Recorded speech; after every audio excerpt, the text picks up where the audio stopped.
Shalom, salam sejahtera buat kita semua. Perkenalkan, nama saya Tudana Nurul. Saya dari kampus IKIP Siliwangi, jurusan PGSD, angkatan 2022, kelas A1. Di video kali ini, saya akan membahas tentang norma. Apa itu norma? Norma merupakan kata yang berasal dari bahasa Belanda, yaitu norm, yang memiliki arti patokan, pedoman, atau pokok kaidah, dan bahasa Latin, yaitu mos, yang memiliki arti tata kelakuan, adat istiadat, atau kebiasaan. Menurut Jeff Macionis, yang merupakan profesor sosiologi pada tahun 1997, menyatakan bahwa segala aturan dan harapan yang ada di masyarakat yang memandu segala perilaku yang dilakukan anggota masyarakat. Norma merupakan aturan yang dibentuk karena adanya suatu kebutuhan masyarakat akan ketertiban yang dicapai dalam kehidupan sehari-hari. Dan jika norma atau peraturan yang ada dilanggar, orang tersebut mendapatkan sanksi sesuai dengan kesepakatan yang sudah berlaku. Nah, seperti yang sudah dijelaskan di atas, bahwa norma merupakan suatu hal yang sangat penting bagi masyarakat untuk menjaga keseimbangan dan kedamaian bersama. Ada beberapa fungsi norma yang ada di masyarakat. Yang pertama, untuk memastikan terciptanya kehidupan masyarakat yang lebih aman dan tertib. Kedua, untuk mengatur perbuatan masyarakat agar sesuai dengan nilai yang ada dan berlaku. Yang ketiga, agar dapat mencegah adanya benturan kepentingan antara masyarakat.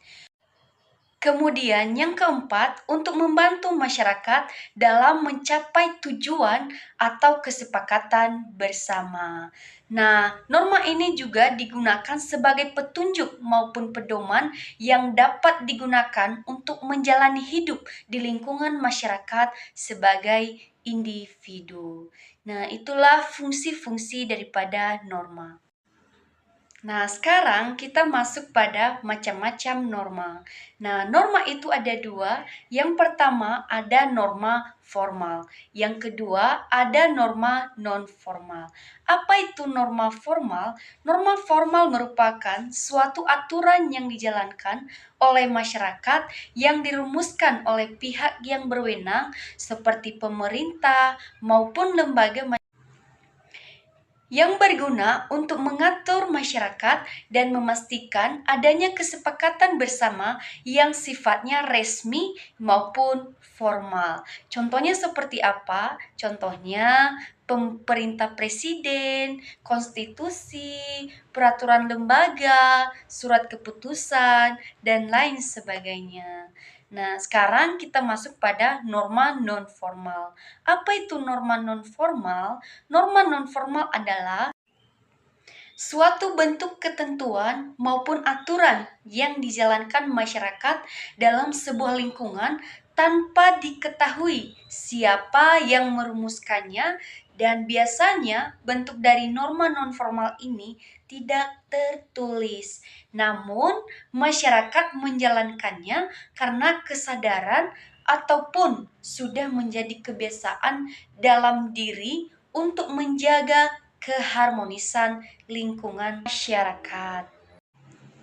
Nah, apa saja sih yang menjadi contoh daripada norma non-formal ini? Contohnya seperti aturan-aturan yang ada di rumah maupun di keluarga, seperti bagaimana cara kita bersikap ketika makan maupun minum, dan juga bagaimana cara kita berpakaian yang sopan dan juga beribadah. Nah, itulah contoh-contoh daripada norma formal dan juga norma non-formal. Selanjutnya kita akan membahas tentang jenis-jenis norma. Nah, apa saja sih jenis-jenis norma itu? Yang pertama ada norma agama. Kemudian yang kedua ada norma kesusilaan. Kemudian yang ketiga ada norma kesopanan. Kemudian yang keempat ada norma hukum. Nah, sekarang kita bahas satu persatu ya. Kita bahas dulu norma agama. Apa itu norma agama? Norma agama merupakan aturan-aturan yang dijalankan oleh masyarakat yang sumbernya berasal dari Tuhan Yang Maha Esa. Contohnya seperti apa? Contohnya rajin melakukan ibadah, tidak mencuri sesuatu yang bukan milik kita, tidak suka berdusta atau berbohong kepada orang lain, kemudian tidak melakukan perjudian dan minum minuman keras, tidak memfitnah orang lain, tidak melakukan tindakan semena-mena kepada orang lemah, dan tidak berkomentar atau memposting sesuatu yang rasis terkait agama lain di sosial media. Oke, selanjutnya kita bahas norma kesusilaan. Apa itu norma kesusilaan? Norma kesusilaan merupakan aturan-aturan yang dijalankan oleh masyarakat yang sumbernya berasal dari hati nurani seseorang. Contohnya seperti apa? Contohnya menjaga kesopanan dan etika dalam berbicara, kemudian menghormati orang yang lebih tua, kemudian menjunjung tinggi nilai-nilai kekeluargaan, tidak merokok di tempat umum, menjaga kebersihan lingkungan, dan membantu orang yang membutuhkan. Itulah contoh-contoh daripada norma kesusilaan, dan masih banyak lagi ya teman-teman contoh yang lainnya. Oke, sekarang kita masuk pada nomor 3, yaitu norma kesopanan. Apa itu norma kesopanan? Norma kesopanan merupakan aturan-aturan yang menekankan pada perbuatan seseorang untuk menjaga kesopan santunan, tata krama mereka, dan juga adat istiadat setiap individu. Contohnya seperti apa? Contohnya menghargai orang yang sedang berbicara, menghargai pendapat orang lain, menghormati orang yang lebih tua, mengetuk pintu dan memberi salam apabila bertamu ke rumah orang lain, dan mengenakan seragam sekolah yang sesuai dengan ketentuan yang berlaku.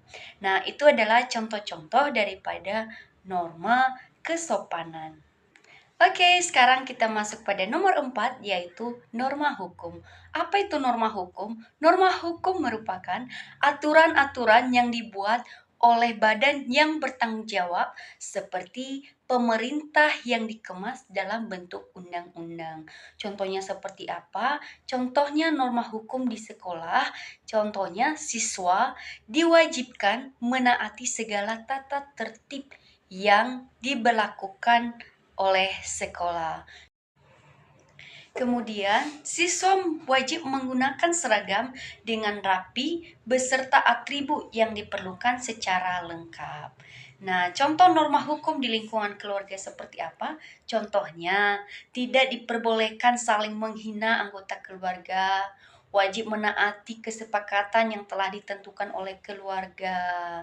Kemudian, contoh norma hukum di contohnya, warga baru dalam sebuah wilayah wajib lapor kepada ketua RT dan ketua RW.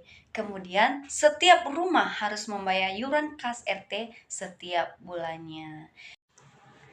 Oke, sekarang kita masuk pada tujuan norma. Apa sih tujuan norma itu? Yang pertama, supaya perilaku masyarakat sesuai dengan nilai-nilai kehidupan bermasyarakat dan sudah berlaku.